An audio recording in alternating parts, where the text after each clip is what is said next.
Price lord. ದೇವರ ಅತಿ ಪರಿಶುದ್ಧ ನಾಮಕ್ಕೆ ಸ್ತೋತ್ರವಾಗಲಿ. ಮತ್ತೊಂದು ದಿನವನ್ನು ಕಾಣುವಂತೆ ದೇವರು ನಮಗೆ ಕೃಪೆ ಮಾಡಿದ್ದಕ್ಕಾಗಿ ಸ್ತೋತ್ರ. ಆತನು ಮಾಡಿದೆಲ್ಲ ಉಪಕಾರಗಳಿಗಾಗಿ, ಎಲ್ಲ ಆಶೀರ್ವಾದಗಳಿಗಾಗಿ ನಾನು ದೇವರಿಗೆ ಸ್ತೋತ್ರವನ್ನು, ಮಹಿಮೆಯನ್ನು ಸಲ್ಲಿಸ್ತಾ ಇದ್ದೇನೆ.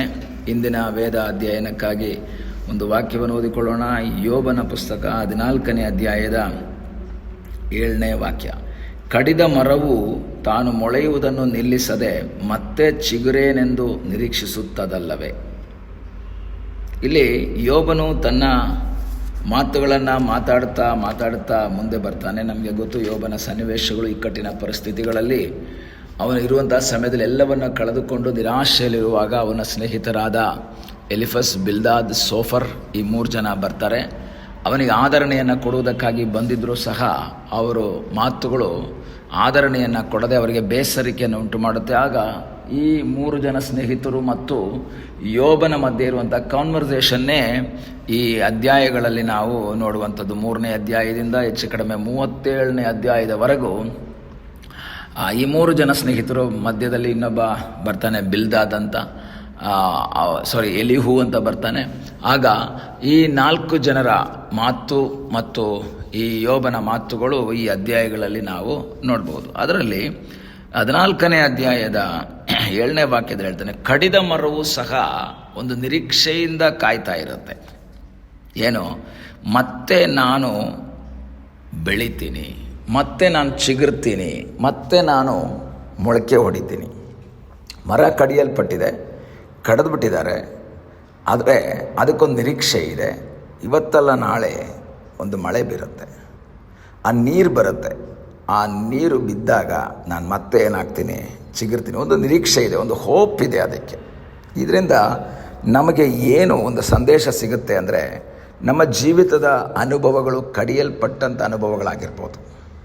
ಜನ ಹೇಳ್ಬೋದು, ಇನ್ನು ಇದರಿಂದ ಒಂದು ಚಿಗುರು ಬರಲ್ಲ, ಇನ್ನು ಇದು ಮೊಳಕೆ ಒಡೆಯಲ್ಲ, ಅಥವಾ ಚಿಗುರು ಕಾಣಿಸಲ್ಲ ಎಂಬುದಾಗಿ ಜನ ಹೇಳ್ಬೋದು. ಟೋಟಲ್ಲಾಗಿ ಒಣಗಿರುವಂತಹ ಸ್ಥಿತಿ ಆಗಿದ್ದರೂ ಸಹ ನಿನ್ನ ಜೀವಿತದಲ್ಲಿ ನೀನು ನಿರೀಕ್ಷೆಯಿಂದ ಕಾಯ್ತಾ ಇದ್ದರೆ, ನಿರೀಕ್ಷೆಯಿಂದ ನೀನು ಆ ಒಂದು ಮಳೆಗಾಗಿ ಕಾಯ್ತಾ ಇದ್ದರೆ, ಖಂಡಿತವಾಗಿ ಆ ಮಳೆ ಬರುತ್ತೆ, ನೀನು ಚಿಗುರ್ತೀಯ. ಈ ಕಡಿದ ಮರಕ್ಕೂ ಒಂದು ನಂಬಿಕೆ ಇದೆ, ನಾನು ಮತ್ತೆ ಚಿಗುರ್ತೀನಿ. ಈ ದಿವಸ ದೇವರಲ್ಲಿ ಆಶ್ರಯಿಸುವ, ದೇವರ ಮುಖವನ್ನು ನೋಡುವ ಪ್ರಿಯ ದೇವರ ಮಗುವೆ, ನಿನ್ನ ಜೀವಿತದಲ್ಲಿ ಕಡಿದಂತಹ ಸ್ಥಿತಿ ಇರಬಹುದು, ವೇದನೆಯ ಸ್ಥಿತಿ ಇರಬಹುದು, ಕಣ್ಣೀರಿನ ಅನುಭವ ಇರಬಹುದು, ಕಷ್ಟದ ಅನುಭವದಲ್ಲಿ ನೀನು ಹಾದು ಹೋಗ್ತಾ ಇರ್ಬೋದು. ದೇವರೇ, ಇದರಿಂದ ನನಗೆ ಹೊರಗೆ ಬರೋಕ್ಕಾಗ್ತಾ ಇಲ್ವಲ್ಲ, ಇದರಿಂದ ಒಂದು ಪರಿಹಾರ ನನಗಿಲ್ವಲ್ಲ, ಹೇಗೆ ನಾನು ಮುಂದೆ ಬರಲಿ, ಹೇಗೆ ನಾನು ಮುಂದೆ ಜೀವನ ಮಾಡಲಿ ಎಂಬುದಾಗಿ ಒಂದು ವೇಳೆ ನಿನ್ನ ಮನಸ್ಸಲ್ಲಿ ವೇದನೆಗಳಿರಬಹುದು. ನಿರಾಶೆ ಪಡಬೇಡ. There is a hope. ಒಂದು ನಿರೀಕ್ಷೆ ಇದೆ. ನಿನ್ನ ನಿರೀಕ್ಷೆ ವ್ಯರ್ಥವಾಗೋದಿಲ್ಲ, ನಿನ್ನ ನಿರೀಕ್ಷೆ ನಿರರ್ಥಕವಾಗದು ಎಂಬುದಾಗಿ ವಾಕ್ಯ ಹೇಳ್ತದೆ. ನಿರೀಕ್ಷೆ ಕಳ್ಕೋಬಾರ್ದು. ಅಬ್ರಹಾಮನಲ್ಲಿ ಒಂದು ನಿರೀಕ್ಷೆ ಇತ್ತು. ಮಗನನ್ನು ಕೊಡ್ತೇನೆ ಅಂತೇಳಿ ದೇವರು ಹೇಳಿ 24 ವರ್ಷಗಳು ಕಳೆದರೂ ಸಹ ಮಗ ಸಿಕ್ಕಿಲ್ಲ. ಆದರೆ ಅಬ್ರಹಾಮ ನಿರೀಕ್ಷೆ ಕಳ್ಕೊಳ್ಳಿಲ್ಲ. ವಾಕ್ಯ ಈ ರೀತಿ ಹೇಳುತ್ತೆ, ರೋಮಪತ್ರಿಕೆ 4:18 ಹೇಳುತ್ತೆ, ನಿರೀಕ್ಷೆಗೆ ಆಸ್ಪದವಿಲ್ಲದಿರುವಾಗಲೂ ನಿರೀಕ್ಷಿಸಿ ನಂಬಿದನು ಎಂಬುದಾಗಿ. ನಿರೀಕ್ಷೆಗೆ ಯಾವ ಆಸ್ಪದವಿಲ್ಲ. ನಿರೀಕ್ಷೆ ಮಾಡ್ಕೊಳ್ಳೋದಕ್ಕೆ ಸನ್ನಿವೇಶ ಅನುಕೂಲನೂ ಅಲ್ಲ. ಆದರೆ ಅವನ ಜೀವಿತದಲ್ಲಿ ಒಂದು ನಂಬಿಕೆ ಇತ್ತು, ನನ್ನ ದೇವರು ನನಗಾಗಿ ಅದ್ಭುತ ಮಾಡ್ತಾನೆ, ನನ್ನ ದೇವರು ನನಗಾಗಿ ಕಾರ್ಯ ಮಾಡ್ತಾನೆ. ಈ ದಿವಸ ನಿರೀಕ್ಷೆ ಕಳ್ಕೊಂಡಂತಹ ದೇವರ ಮಗುವೆ, ಇಲ್ಲ, ಆ ಮರ ಯಾವ ರೀತಿ ಅದು ನಾನು ಚಿಗುರ್ತೇನೆ, ಮತ್ತೆ ಚಿಗುರ್ತೇನೆ ಎಂಬ ಒಂದು ನಿರೀಕ್ಷೆ ಅವರಲ್ಲಿದೆ. ಈ ದಿವಸ ಆ ಒಂದು ನಿರೀಕ್ಷೆ ನಮ್ಮಲ್ಲಿ ಉಂಟಾಗಲಿ. ಯಾಕೆ ಗೊತ್ತಾ? ಪ್ರಕೃತಿಯನ್ನು ಕಂಟ್ರೋಲ್ ಮಾಡುವಂತಹ ದೇವರು ಮೇಲಿದ್ದಾನೆ, ಮಳೆಯನ್ನು ಕಳಿಸ್ತಾನೆ, ಮರ ಚಿಗುರುತ್ತೆ. ಒಣಗಿದಂತಹ ಅನುಭವಗಳನ್ನು ಚಿಗುರಿಸುವುದಕ್ಕೆ ಶಕ್ತನು ದೇವರು.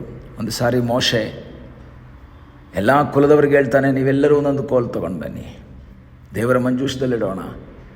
ಯಾರ ಕೋಲು ಚಿಗುರುತ್ತೋ ಅವರನ್ನೇ ದೇವರು ಆರಿಸ್ಕೊಂಡಿದ್ದಾರೆ. ಎಲ್ಲರೂ ಒಣಗಿದ ಕೋಲನ್ನು ತಂದಿದ್ದಾರೆ, ಆರೋನನ್ನು ತಂದಿದ್ದಾನೆ. ಎಲ್ಲ ಕುಲದವರು ಒಂದೊಂದು ಕೊಟ್ಟಿದ್ದಾರೆ.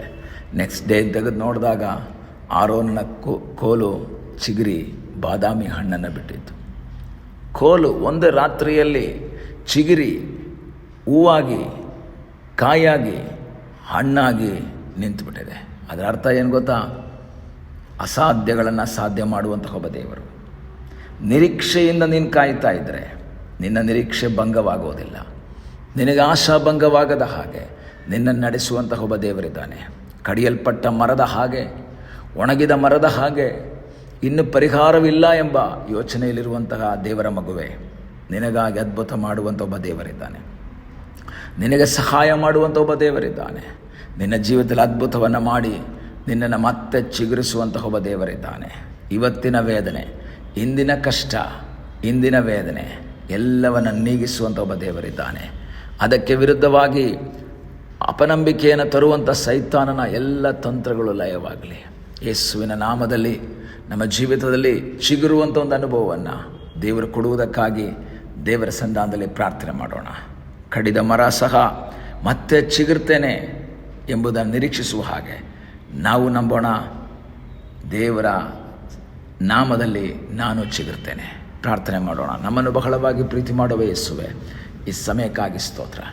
ಮತ್ತೊಂದು ದಿನದಲ್ಲಿ ದೇವರ ನಿನ್ನ ವಾಕ್ಯವನ್ನು ಧ್ಯಾನಿಸುವಂತೆ ಸಹಾಯ ಮಾಡಿದ್ದಕ್ಕಾಗಿ ಸ್ತೋತ್ರ. ನಮ್ಮನ್ನು ನಿನ್ನ ಪಾದ ಬಳಿಗೆ ಒಪ್ಪಿಸಿಕೊಡ್ತೇವೆ. ಕಡಿದ ಮರವೂ ಸಹ ನಾನು ಮೊಳೆಯೋದನ್ನು ನಿಲ್ಲಿಸದೆ ಮತ್ತೆ ಚಿಗುರ್ತೇನೆ ಅಂತ ನಿರೀಕ್ಷಿಸುವ ಹಾಗೆ ದೇವರೇ, ಆ ಮರಕ್ಕೆ ಆ ನಿರೀಕ್ಷೆ ಇದ್ದರೆ ನಿನ್ನ ಮಕ್ಕಳಾದ ನಮಗೆ ಇನ್ನೆಷ್ಟು ನಿರೀಕ್ಷೆ ಇರಬೇಕು ಸ್ವಾಮಿ. ನಾವು ನಿರೀಕ್ಷೆಯಿಂದ ಕಾಯುತ್ತಾ ಚಿಗುರುವಂಥ ಒಂದು ಅನುಭವಕ್ಕೆ ನಮ್ಮನ್ನು ನಡೆಸು. ಯಾರ್ಯಾರು ಬೇಸರದಲ್ಲಿದ್ದಾರೋ, ನಿರಾಶೆಯಲ್ಲಿದ್ದಾರೋ ಅವರು ಸಹ ಮತ್ತೆ ಚಿಗುರು ಹಾಗೆ ಮಾರ್ಪಡಿಸಪ್ಪ. ಪ್ರಾರ್ಥನೆಯನ್ನು ಕೇಳಿದ್ದಕ್ಕಾಗಿ ಸ್ತೋತ್ರ. ಯೇಸುವಿನ ನಾಮದಲ್ಲಿ ತಂದೆಯೇ, ಆಮೇನ್. God bless you.